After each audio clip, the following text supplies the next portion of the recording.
When you live in a society, it's really important to have conventions that everybody follows. An example of one such convention is that in the UK, we all drive on the left.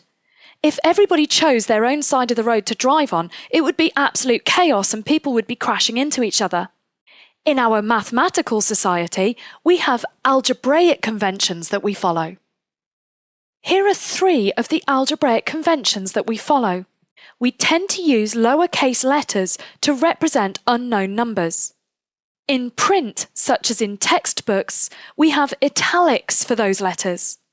When we're handwriting them, we use a very special type of X. It looks like this, and that's so that we can tell it apart from a times sign.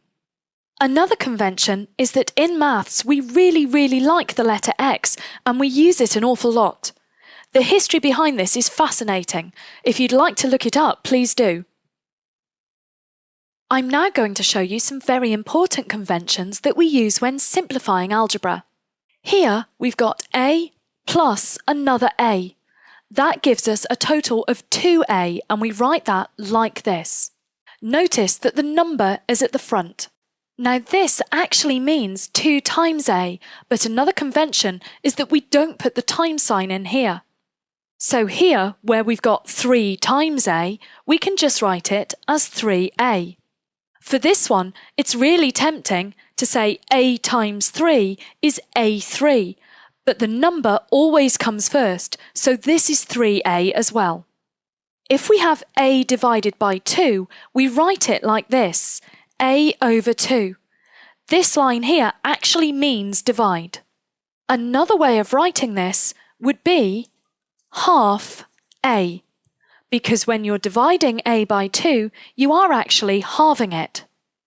Finally, when we've got 1A, we just write A, and you'll notice we had that up here. This A was actually 1A, and so was this one. Here are some questions for you to try now. Press pause and have a go. When you're ready for the answers, press play. Here are the answers.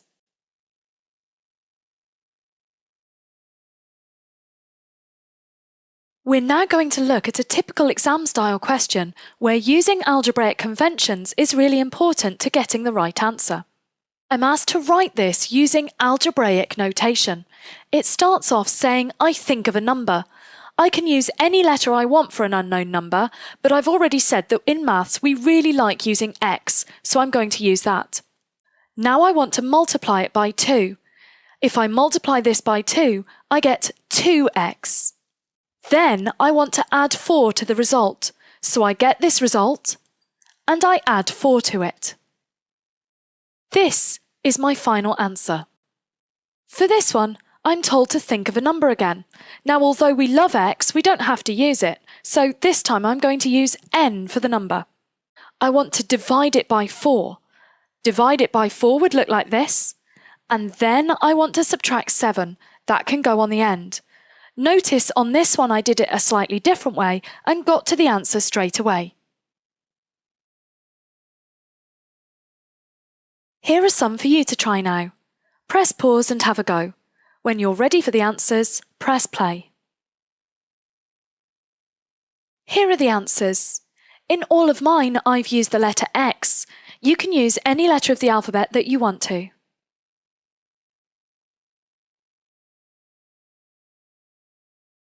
Now, these questions look really similar, but they're actually slightly more difficult. We start again with I think of a number, so I'm going to use an X. I want to add 3, so I get X add 3. Now I want to multiply by 2. It's really important to multiply everything here by 2. The way to do that is to group everything together with a set of brackets and then multiply it by 2 by putting a 2 at the front. Now there is actually another way to do this question. We start with I think of a number, so that's an X. Add 3 to get X add 3. And when it says then multiply by 2, we can multiply everything here by 2. So multiplying x by 2 gives me 2x, and multiplying plus 3 by 2 gives me plus 6. This is also a right answer for this question, and these two answers here are actually equivalent. When two things are equivalent, we can show it using this symbol here. For this one, I start in the same way with my letter. Again, I'm going to use an x. I want to subtract 7, so I get minus 7 on the end. Then I want to divide by 4. Now, I've got to make sure I divide all of this by 4.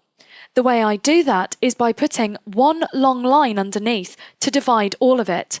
This line actually acts as a bracket for the top, so I don't need to put brackets in.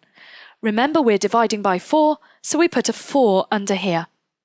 The other way of doing this question is again to start with our letter, so let's have an x.